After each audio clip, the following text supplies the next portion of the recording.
आगाज़ अल्लाह अज़्ज़ व जल के नाम से जो हमारे दिलों को नूर ईमान से मनवर करता है। हमदर्द दिल की धड़कनों को ताहिर आवान का सलाम। डियर, तो हमारा सेगमेंट है वो भी थे हुक्मरां और ये भी हैं हुक्मरां। तो हम अपने सेगमेंट का आगाज़ करते हैं एक रवायत से, एक वाक़या से। खलीफा अव्वल हज़रत अबू बकर सिद्दीक़ रज़ियल्लाहु ताला अन्हु ने अपनी ज़ौजा मोहतरमा से फरमाया कि दिल चाहता है कि कोई मीठी चीज़ पकी हो, कोई मीठा हो, मीठा खाने को दिल करता है। तो आपकी ज़ौजा मोहतरमा ने जवाब दिया कि घर में ऐसा कुछ नहीं है, इतना कुछ बचता ही नहीं है कि मैं मीठा तैयार करूं। लेकिन कुछ दिन गुजरने के बाद जब आप खाना तनावल फरमाने लगे तो आपकी ज़ौजा मोहतरमा ने आपके सामने मीठा पेश किया, कोई मीठी डिश पेश की। तो आपने फरमाया कि ये मीठा कहाँ से आ गया? आप तो कहती थी कि घर में इतना कुछ बचता नहीं है।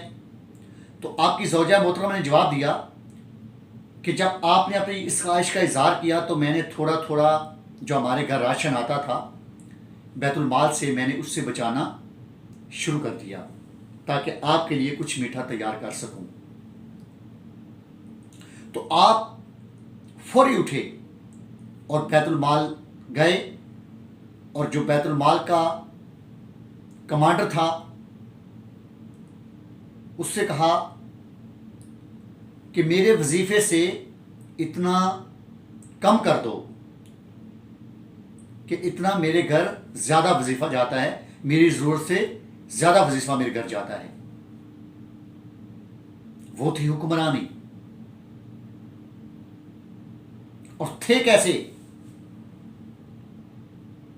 जब इस्लाम से पहले मक्के के बहुत बड़े ताजर थे, इस्लाम लाने के बाद भी मक्के के बहुत बड़े ताजरों में आपका नाम होता था, लेकिन इस्लाम की खिदमत के लिए, आवाम की खिदमत के लिए अपना सब कुछ वक़्फ़ कर दिया। सब कुछ इस्लाम के नाम पर आवाम के लिए वक़्फ़ कर दिया और बिल्कुल खाली हाथ हो गए। और फिर सिर्फ जो बैतुल माल से वजीफा मिलता था उसी पे गुजारा होता था। और वो वजीफा कोई करोड़ों रुपए का नहीं था। वजीफा तो आपको पता चल गया नहीं कितना था कि एक मीठी डिश के लिए भी नहीं बचता था, और आपने वो भी कम करवा दिया। मतलब क्या कि जब उन पर हुक्मरानी की जिम्मेदारी आई तो उन्होंने ऐशो इशरत को छोड़ दिया। उन्होंने पुरसुकून जिंदगी जो थी, वो ताजरों वाली जिंदगी, वो छोड़ दी। जब आवाम की खिदमत का बोझ आया तो मन खर्चियां नहीं की, बल्कि आवाम पर लगाया। और हमारे यहां उल्ट हो जाता है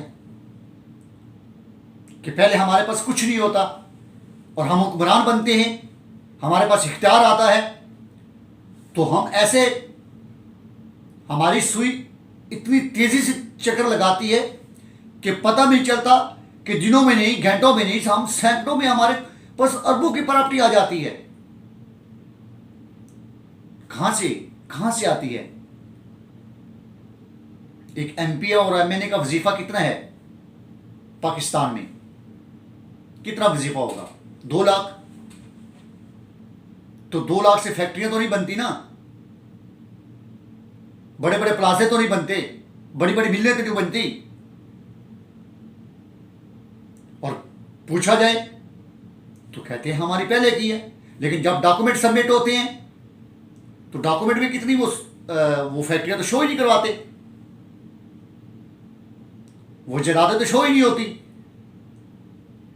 लेकिन बाद में वो जायदादें कहां से आ जाती हैं? मतलब उल्ट हो जाता है। वो जब कौम की खिदमत के लिए आए तो उन्होंने हुक्मरानी को कौम की खिदमत के लिए वक्फ कर दिया, अपनी ऐशोशत के लिए, अपने आराम के लिए नहीं किया। और हमारे यहां उल्ट हो जाता है कि हम आवाम का नहीं, आवाम गुर्बत की चपकी में पिसना शुरू हो जाती है और हम ऐशो इश्शत के पुरसकून महलात में रहना शुरू हो जाते हैं। ये कौन सी हुक्मरानी है? और दावे, हाय हाय हाय, जब दावे सुनते हैं जलसों में, तकरीरें सुनते हैं जुलूसों में, तकरीरें सुनते हैं इलेक्शन कैंपेन में, तो मैं कहता हूं कि ऐसा दिल करता है कि इससे अच्छा तो कोई हुक्मरान है ही नहीं। अगर इसको हुकूमत मिल जाएगी तो ये तो हमारी काया पलट देगा, ये तो पाकिस्तान को कहां से कहां ले जाएगा। और जब हुक्मरानी मिल जाती है तो फिर जिसके दर पर वोट लेने जाते हैं, हाँ, उसको फिर अपने दर पर भटकने भी नहीं देते, और आपका चपरासी भी उससे सलाम लेना पसंद नहीं करता। मसला मसैल तो दूर की बात है ना। और भाई ये कौन सी खिदमत है? हुक्मरान चाहिए हमें वैसा, निज़ाम चाहिए हमें वैसा, अदल चाहिए हमें वैसा, लेकिन आप में तो वो हिम्मत नहीं है। खाकर दिखाए ना कि जैसा खाना हज़रत अबू बकर सदीक खाते थे, वो भी आपके पास सिर्फ 4 सूबों की हुक्मरानी है, और उनके पास कितनी बड़ी हुक्मरानी थी। खां 4 सूबे और खां लाखों मील की हुक्मरानी। उन जैसा खाना खाकर दिखाएं, उन जैसी झोंपड़ियों में रहकर दिखाएं। हुक्मरान और भी झोंपड़ियों में रहा उन्होंने, और आप महलों में रहते हो, बड़ी बड़ी गाड़ियों में घूमते हो और दावे करते हो अवाम की खिदमत के, और अवाम आपकी कहाँ होती है वो तो आपको भी पता है। भाई ऐसी हुक्मरानी नहीं चाहिए। और अवाम, हम क्या करते हैं? आप हमें उल्लू बनाते हो, हम उल्लू बनते हैं। आप हमें बातों से बेवकूफ़ बनाते हो और हम आपकी बातों में आकर बेवकूफ़ बनते हैं, बार बार बनते हैं। वो होता है ना एक बार डसना, बल्कि हम बार बार डसे जाते हैं, बार बार आपकी बातों में आते हैं, बार बार आपके दावों पर एतबार करते हैं कि शायद कुछ हो जाएगा, शायद कुछ हो जाएगा, शायद अब निज़ाम चेंज हो जाएगा। नहीं होता, पता नहीं कैसे होगा। लेकिन उलमा इकबाल ने फरमाया था ना कि खुदा ने आज तक उस कौम की हालत नहीं बदली, ना हो जिसको ख्याल आप अपनी हालत के बदलने का। तो जब हम ऐसे ही वोट देते रहेंगे बरादरियों पर,